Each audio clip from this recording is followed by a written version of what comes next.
anointed, who was called by God and anointed by God. Solomon தேவனால் அபிஷேகம் பண்ணப்பட்டவனாக தேவனால் அழைக்கப்பட்டவனாய் இருந்தார். And he was equipped for what God had called him to do. அவரை தேவன் எதற்காய் அழைத்தாரோ அதை செய்வதற்கு அவரால் திராணிகளை தேவன் கொடுத்திருந்தார். A man who was tremendously used by God. அருமையாய் தேவனால் பயன்படுத்தப்பட்ட ஒரு மனுஷன். You know, the wisest man on the face of the earth.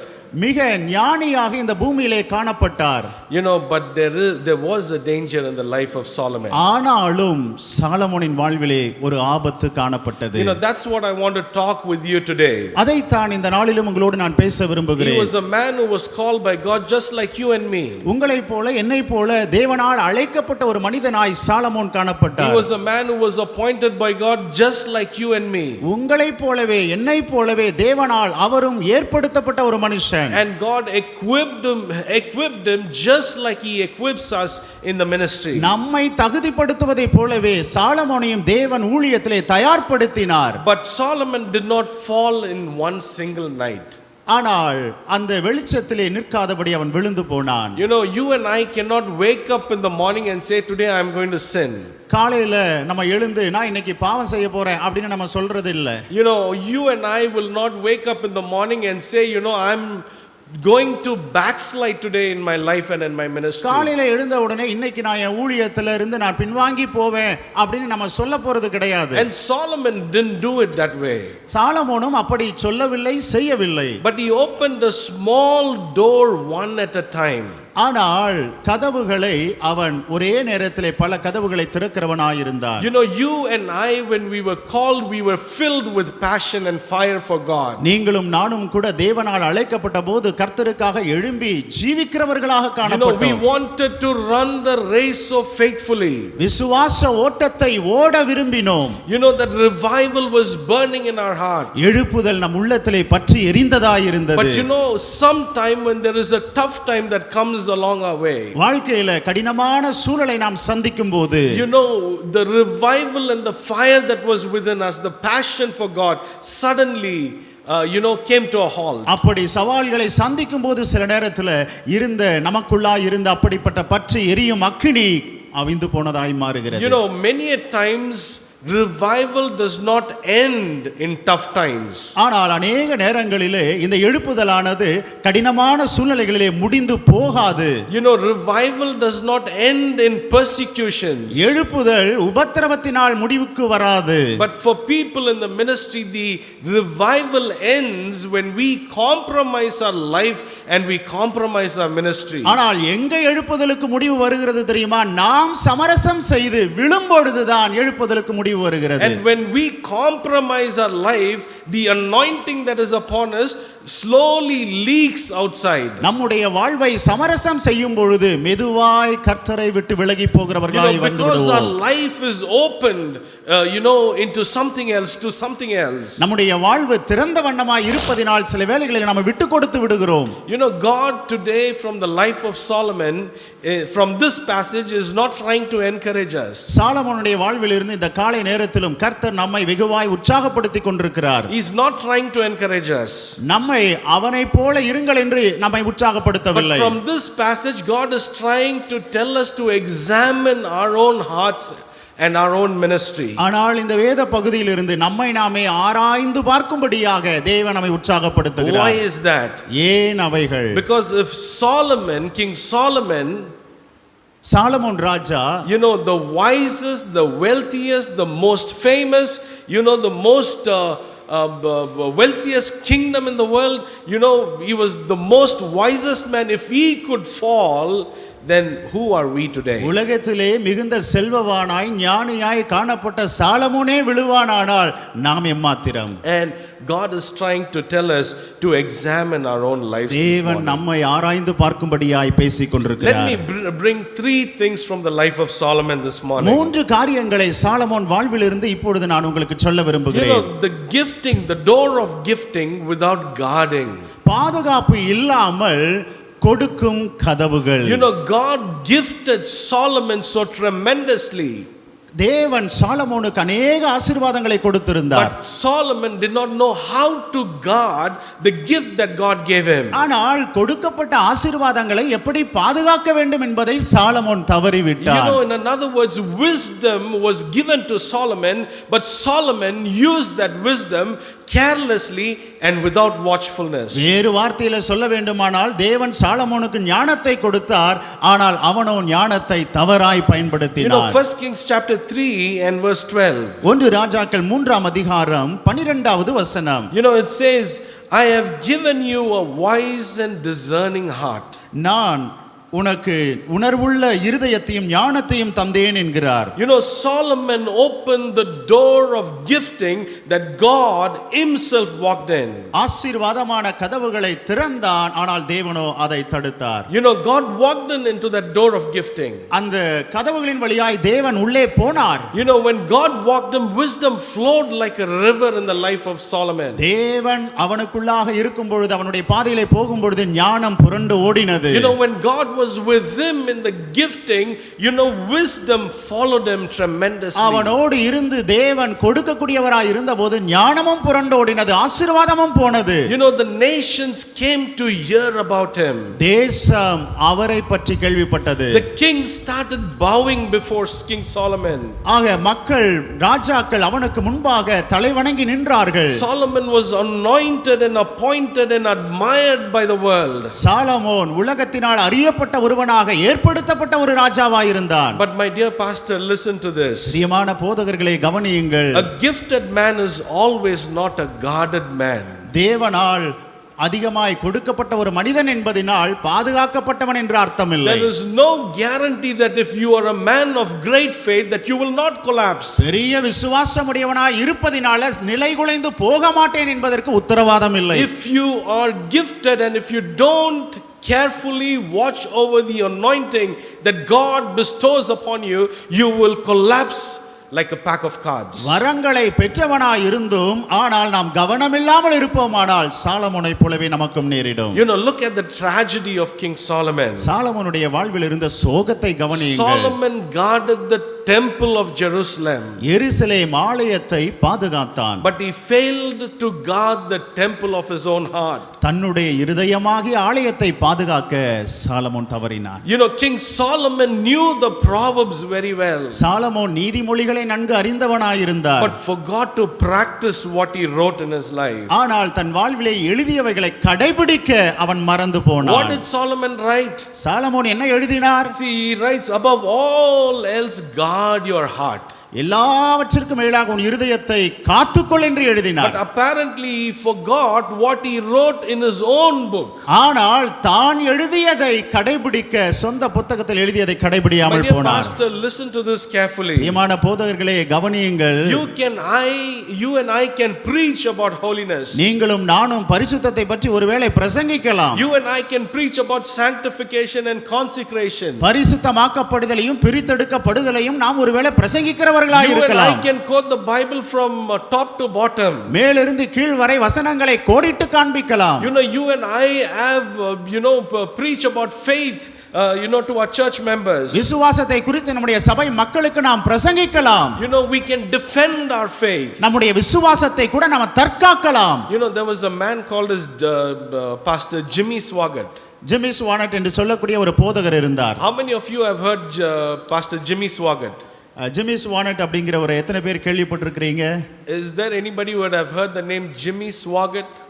Jimmy Swaggart அப்படிங்கிறவருடைய பேரை யாராவது கேள்விப்பட்டிருக்கிறீங்களா? If you have heard that name, can you raise your hand? அந்த பேரை கேள்விப்பட்டிருக்கிறேன்னு சொன்னா நீங்க கையை தூக்கலாம். Jimmy Swaggart was the first tele-evangelist. தொலைக்காட்சியிலே வந்த முதல் சுவிசேஷகராய் காணப்பட்டார். You know, he was a very famous person in the US.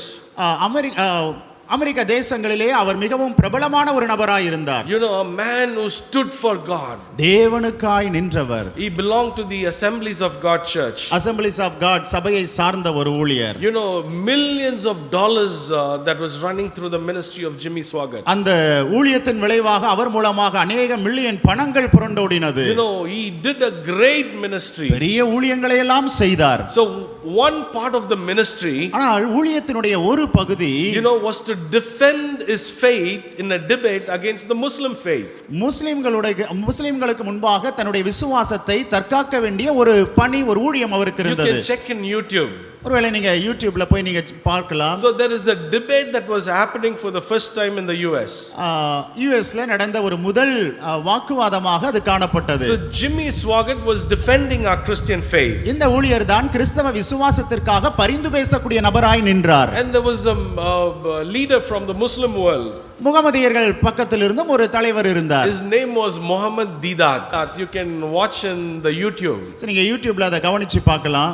There is a hot debate that is happening. மிகவும் கடினமான ஒரு மோதல் காணப்பட்டது. A famous Christian pastor and an evangelist. புகழ்பெற்ற ஒரு ஊழியரும் சுவிசேஷகருமாய் இருக்கிறவர் ஒரு பக்கம், and the other side the Muslim leader.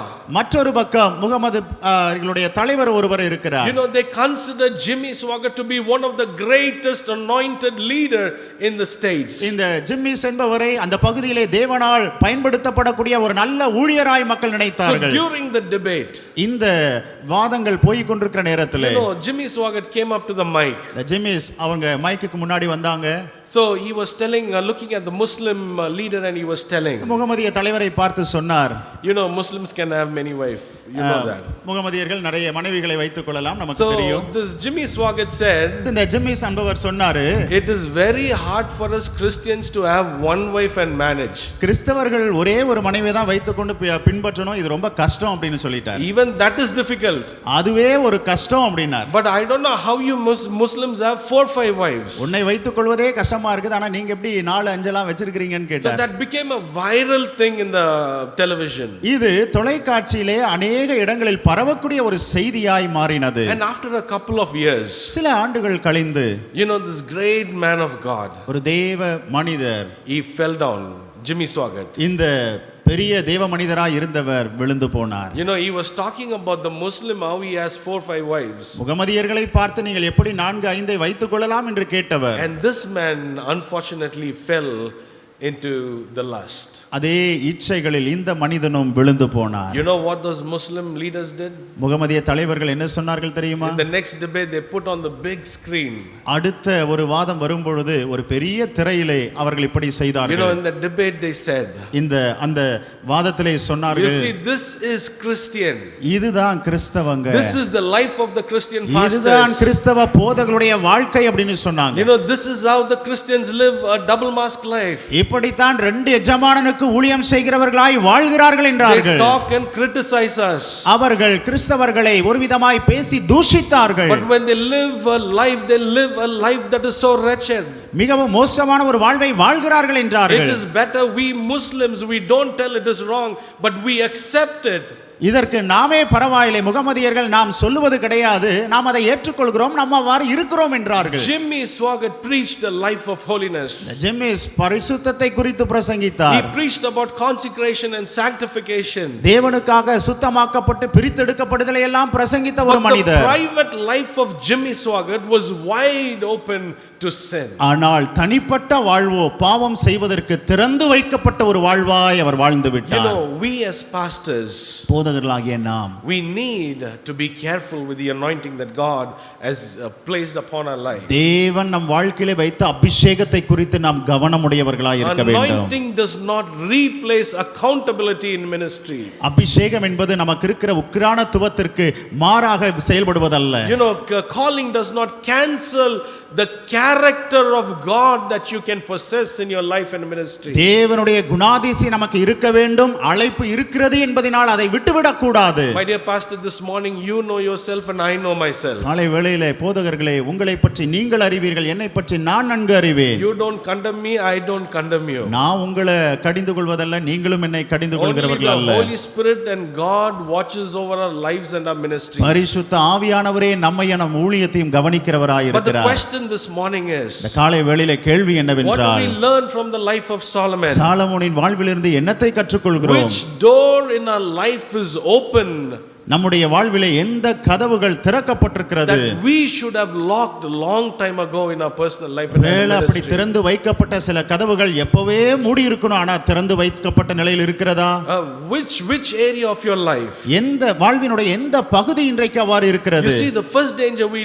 learn from the life of Solomon is a man of tremendous wisdom lived a careless life without watchfulness of the anointing that God placed upon him முதலாவது பார்க்கிறோம் Solomon மிகப்பெரிய ஞானியாய் இருந்தார் ஆனால் கவனம் இல்லாமல் தன் மீது வைக்கப்பட்ட பொறுப்புகளில் அவர் காணப்பட்டார் secondly இரண்டாவதாக the door of compromise that looked like love அன்பை போல இருக்கும் ஆனால் சமரசம் செய்யும் கதவுகள் you know it's the small door that led to the big demon in the life of Solomon சிறிய கதவுதான் ஆனா பெரிய பொல்லாப்புக்கு நேராய் அவனை நடத்தியது you know look at 1 Kings chapter 11 and verse 1 ஒன்று ராஜாக்கள் 11 1ஆம் வசனத்தை கவனியுங்கள் you know it starts so beautifully ரொம்ப அழகா அந்த வசனம் ஆரம்பிக்கிறது how does it start எப்படி ஆரம்பிக்கிறது it says Solomon loved many foreign women இங்கே अनेक அந்நிய ஜாதியாராகி अनेक ஸ்திரீகளின் மேல் அவன் ஆசை வைத்தான் என்று தொடர்கிறது Solomon loved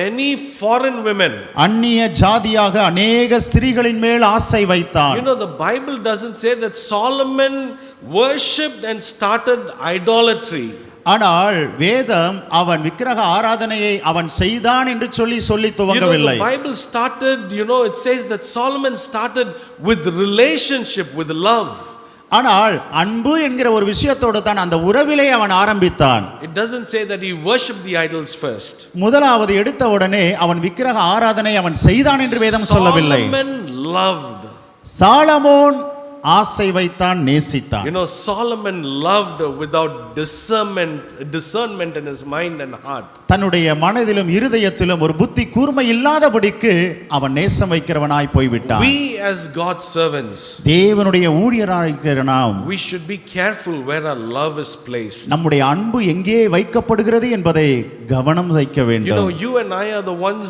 who go out many times into many houses பல வேளைகளிலே பல வீடுகளுக்கு செல்லக்கூடியவர்களாய் நீங்களும் நானும் ஊழியர்கள் இருக்கிறோம் discernment for a pastor is important கவனிப்பு மிகவும் அவசியமாய் இருக்கிறது secondly you would find Solomon had affection without the right alignment with God இரண்டாவதாக தேவன் மேல் சரியான ஒரு அன்பு இல்லாதபடி ஐக்கியம் இல்லாதபடிக்கு அவன் வாழ்வு சரிந்து போகிறது affection here affection there which is not right which was not right in alignment with God தேவனோடு ஒரு நல்ல ஒரு ஐக்கியம் இல்லாதபடிக்கு இங்கும் அங்குமாக அவன் தன்னுடைய இச்சைகளை நிறைவேற்றுகிறவனாய் போனான் thirdly you would find Solomon had compassion without conviction மூன்றாவதாக சாலமோன் தன்னுடைய வாழ்க்கையிலே கரிசனை இல்லாதபடிக்கு அவன் மாறி போனான் he had compassion without conviction ஆனால் சாலமோன் ஒரு மன உறுதி இல்லாதபடிக்கு ஆனால் கரிசனை உடையவனாய் வாழ்ந்தான் that is how it starts in the ministry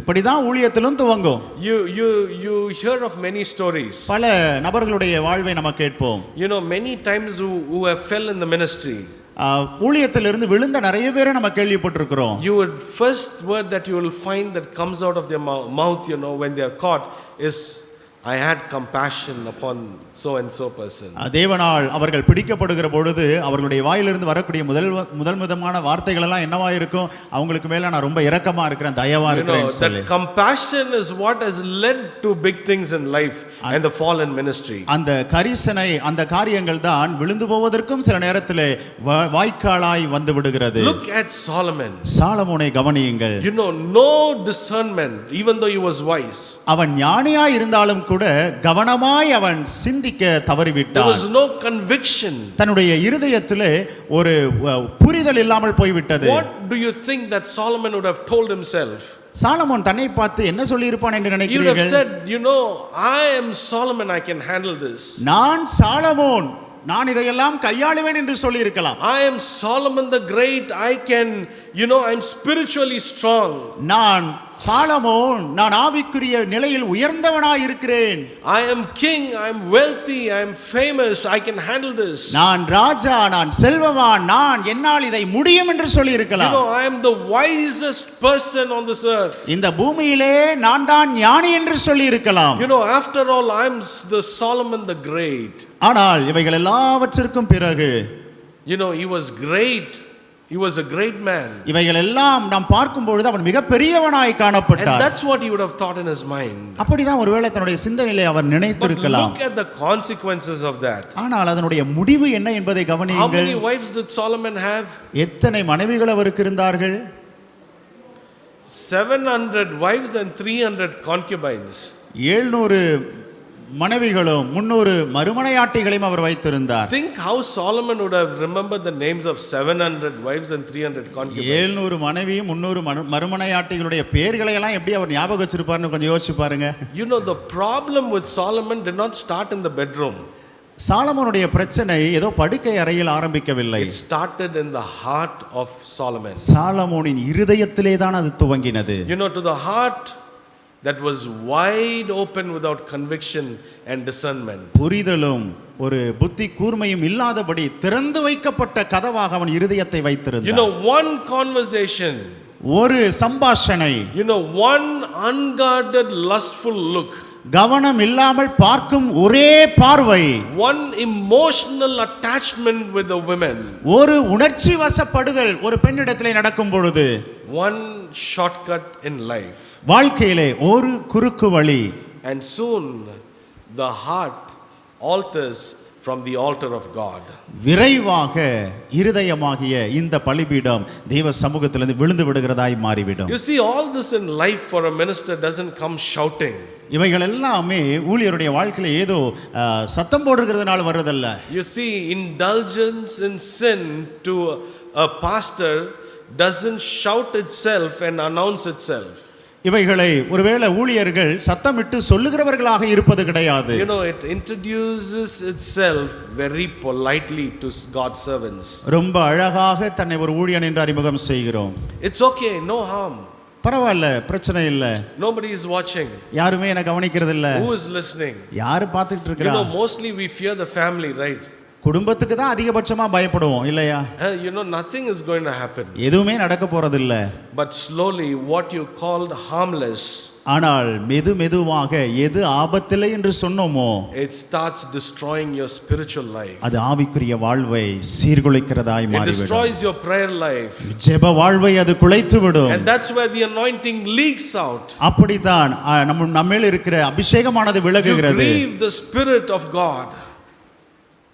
You grieve the Spirit of God. பரிசுத்த ஆவியானவரை துக்கப்படுத்துகிறவர்களாய் மாறிவிடுகிறோம். You see the second danger that you learn from the life of Solomon. Solomon வாழ்விலிருந்து நம்ம கற்றுக்கொள்கிற இரண்டாவது ஆபத்தான ஒரு விஷயம் You என்ன? know, Solomon opened that small door to his fleshly desire. தன்னுடைய இச்சையான காரியங்களுக்கு ஒரு சிறிய கதவை சாலமோன் He திறந்தார். opened a small door ஒரு சிறிய கதவு தான் சாலமோன் திறந்தார். that tore down and bought his life and his kingdom completely down. அது அவருடைய வாழ்வையும் ராஜ்யத்தையும் ஒன்றுமில்லாமல் சீர்குலைய பண்ணினது. Not only his life, but God tore his kingdom. அவனுடைய வாழ்வு மாத்திரமல்ல, அவனுடைய ராஜ்யத்தையும் தேவன் கிழித்து Only போட்டார். a small door to the fleshly desire of King Solomon. சாலமோனுடைய ஒரு சிறிய இச்சைகளை நிறைவேற்றக்கூடிய ஒரு சிறிய கதவு தான் திறந்து வைத்தான். Okay, thirdly and quickly, மூன்றாவதாக இறுதியாக, the door that God closed after Solomon refused to close his own. Solomon தானாக கதவை மூட மறுத்த பொழுது தேவனே கதவை மூடினார். You know, 1 Kings chapter 11 and verse 9. 1 ராஜாக்கள் 11:9 வசனம். The Lord became angry with Solomon. சாலமோனிடத்திலே தேவன் கோபப்பட்டார் என்று பார்க்கிறோம். You see, this is the most terrifying verse in Solomon's life. சாலமோனுடைய வாழ்விலே மிகவும் பயங்கரமான ஒரு வசனம் என்று இதை சொல்லலாம். You know, it's not the loss of wisdom. இது ஞானத்தின் ஒரு இழப்பு அல்ல. It's not the loss of fame or wealth of Solomon. அவருக்கு இருந்த புகழோ செல்வமோ இழந்து போனார், அது அல்ல. It's not the loss of the desire and the pleasure of Solomon. சாலமோனுடைய விருப்பங்களும் அவனுடைய இச்சைகளும் அல்ல. But it was the loss of divine pleasure the relationship that Solomon had with God. தேவனோடு வைத்திருந்த அந்த கனத்துக்குரிய ஐக்கியத்தை அவன் இழந்து போனான். You read those chapters, first those 3 following chapters. தொடர்ந்து உள்ள 3 அதிகாரங்களை நீங்கள் வாசித்து பாருங்கள். You will find that God spoke to Solomon twice very clearly. சாலமோனிடத்திலே 2 விசை தேவன் தெளிவாய் பேசினார். God warned Solomon. தேவன் சாலமோனை எச்சரித்தார். But Solomon deliberately ignored the voice of God and the voice of eternity. ஆனால் தேவனுடைய குரலை, நித்தியத்தின் சத்தத்தை வேண்டுமென்றே அவன் மறுதலித்தான். You know, not only Solomon rejected the voice of God. Solomon மாத்திரம் தேவனுடைய சத்தத்தை அவன் மறுதலிக்கவில்லை. In the Old Testament you would find many people. Saul rejected the voice of God. பழைய ஏற்பாட்டிலே பார்க்கும்போது சவுல் கூட தேவனுடைய சத்தத்தை அவன் மறுத்தான். Even Judas rejected the voice of God. ஏன் யூதாவும் கூட தேவனுடைய சத்தத்துக்கு செவி கொடுக்கவில்லை. You see, the saddest sentence in the Bible is not about hell. வேதத்திலே மிகவும் சோகமான வாக்கியம் என்பது நரகம் அல்ல. It is when God says, I will break you and tear your kingdom and your church. நான் உன்னுடைய ராஜ்யத்தை அல்லது சபையை உடைப்பேன் என்று சொல்வதே மிகவும் பயங்கரமான ஒரு வார்த்தை. That's the saddest thing. அதுதான் சோகமான ஒரு காரியம். My dear pastor, God will warn us, God will speak with us. He will tell you once, he will tell you twice. பிரியமானவர்களே, தேவன் நம்மை அழைப்பார், எச்சரிப்பார், உணர்த்துவார், பேசுவார். Then he will pluck you out and throw you away. பிறகு என்ன செய்வார் தெரியுமா? அந்த சூழ்நிலையிலிருந்து பிடுங்கி நம்மை ஒருவேளை எரிந்து விடலாம். You see, Solomon at last finished his life. Solomon கடைசியாக தன்னுடைய வாழ்வை இப்படித்தான் முடிக்கிறார். You know, he writes Ecclesiastes in regret. பிரசங்கி புத்தகத்தை மிகவும் ஒரு கலக்கத்தோடு அவர் எழுதுகிறார். You know, he is surrounded by gold but empty inside in his heart. எல்லாவற்றினாலும் இலக்குகளினாலும் நிறைந்தவனாயிருந்தான், இருதயமோ வெறுமையாய் காணப்பட்டது. You know, he had wise words in his mouth but a wasted life. ஞானமான வார்த்தை அவன் வாயில் இருந்தது, ஆனால் ஜீவியத்தையோ அவன் வீணடித்து போட்டான். You know, that's what I feel Solomon would have said like this. Solomon இப்படி தான் சொல்லி இருப்பார்னு நான் நினைக்கிறேன். What did Solomon say? Solomon என்ன சொன்னார்? Vanity of vanities. மாயை, எல்லாம் மாயை என்கிறார். What is the meaning of that? மாயை என்றால் என்ன அர்த்தம்? You know, he just is telling, pastor, don't do what I did. நான் செஞ்சதை நீங்க செய்யாதீங்க pastor. You see, we need to understand our God is a God who is patient. நம்முடைய தேவன் பொறுமையின் தேவனாய் இருக்கிறார் என்பதை அறிய வேண்டும். But he is not a passive God. ஆனால் காரியங்களை செய்யும் பொழுது அமைதியாய் அவர் கண்டுகொள்ளாமல் இருந்து விடுவார் என்றால் He is not a God who will sit and give no reaction. எதையுமே செய்யாம அமைதியா உட்கார்ந்து பார்த்து கொண்டிருக்கிற தேவன் நம்முடைய தேவன் அல்ல. God is merciful. நம்முடைய தேவன் கிருபை உள்ளவர். But more important, you and I need to understand is, my God is a holy God. He is a God of consuming fire. அதே நேரத்தில் என்னுடைய தேவன் பரிசுத்த தேவனாகவும் என்னுடைய தேவன் பட்சிக்கிற தேவனாகவும் இருக்கிறார் என்பதை அறிய வேண்டும். Indulge in the same thing time after time. நேரம் கிடைக்கும் போது மீண்டும் மீண்டும் நான் ஒருவேளை அதோடே இருப்பேனானால், there is a time when it comes when God will stop answering you. எனக்கு பதில் கொடுப்பதை கர்த்தர் ஒரு கணம் நிறுத்தி விடுவார். God will stop warning you.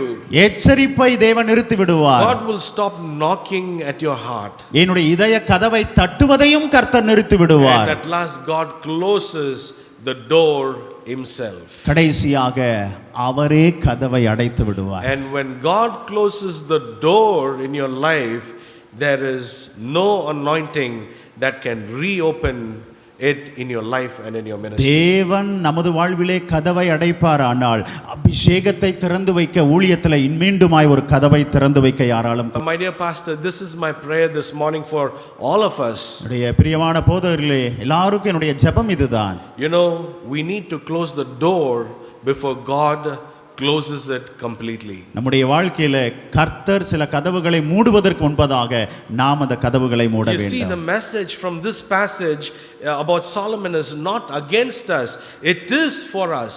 இந்த பகுதியில் இருந்து இருக்கக்கூடிய செய்தியானது நமக்கு எதிராக இருக்கக்கூடிய ஒரு செய்தி அல்ல, நமக்கான ஒரு செய்தி தான் இது. A clear cut message. A man with wisdom, wealth and fame, you know, he lost the wonder to have that relationship with God and finish his life well. இவ்வளவு அழகான உயர்வான ஞானத்தையும் புகழையும் செல்வாக்கையும் வைத்திருந்தவன் தேவனோடு நன்றாய் வாழ்ந்திருக்க வேண்டும், ஆனால் வித்தியாசமாய் முடிக்கிறார். And my prayer this morning for each one of us, நம்ம எல்லாருக்கும் என்னுடைய காலை ஜெபம் இதுதான். in our life, in our personal life and ministry, நம்முடைய வாழ்விலும் தனிப்பட்ட வாழ்விலும் ஊழியத்திலும் we need to close that secret door. ரகசிய கதவுகளை மூட வேண்டும். We need to close the door of pride that we have. பெருமையின் கதவுகளை மூட வேண்டும். We need to close the door of compromise that we are doing with the world. உலகத்தோடு செய்யும் சமரச கதவை மூட வேண்டும். We need to close the door of divided loyalty that we have. நீதியான காரியங்களிலிருந்து பிளவுபட்ட கதவுகளை மூட வேண்டும். We need to close all the doors that are not pleasing in the eyes of God. தேவனுக்கு முன்பாக பிரியமில்லாத எல்லா கதவுகளையும் மூட வேண்டும்.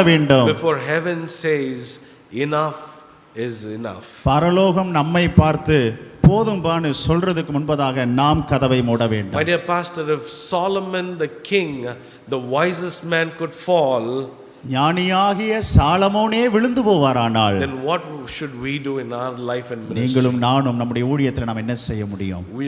We need to repent if there be any. ஏதாயிலும் காரியங்கள் இருக்குமானால் மனம் திரும்ப வேண்டும், அறிக்கை செய்ய வேண்டும். We need to come to God. Only if we are pure, we can lead our flock. நாம் பரிசுத்தமாய் இருந்தால் தான் நம்மிடத்தில் தேவன் கொடுத்த மந்தையை நடத்த முடியும். Let me close by this beautiful verse. ரொம்ப அழகான ஒரு வசனத்தோடு நான் முடிக்க விரும்புகிறேன். Ecclesiastes 12 and 13. பிரசங்கி 12:13வது வசனம். What is the duty of man? What is the duty of man? மனிதனுடைய அழகு என்ன? Fear God and keep his commandments, for this is the whole duty of man. கர்த்தருக்கு பயந்து ஜீவிப்பதே மிகவும் அழகான ஒரு காரியம் என்று தேவன் சொல்லுகிறார். If we could do this, தேவனுக்கு பயந்து அவருடைய கற்பனைகளுக்கு நாம் கைக்கொண்டு நடப்போமானால், if we fear God and keep his commandments, தேவனுக்கு பயந்து அவர் கற்பனைகளை கைக்கொள்வோமானால், that is what will make our life success and our ministry success. அதுதான் நம்ம ஊழியத்தினுடைய சாதனையும் நம்முடைய வாழ்வின் சாதனையுமாய் இருக்கும். God bless us. Let's look to the Lord in prayer. தேவன் நம்மை ஆசீர்வதிப்பாராக. கர்த்தரை நோக்கி ஜெபிப்போம்.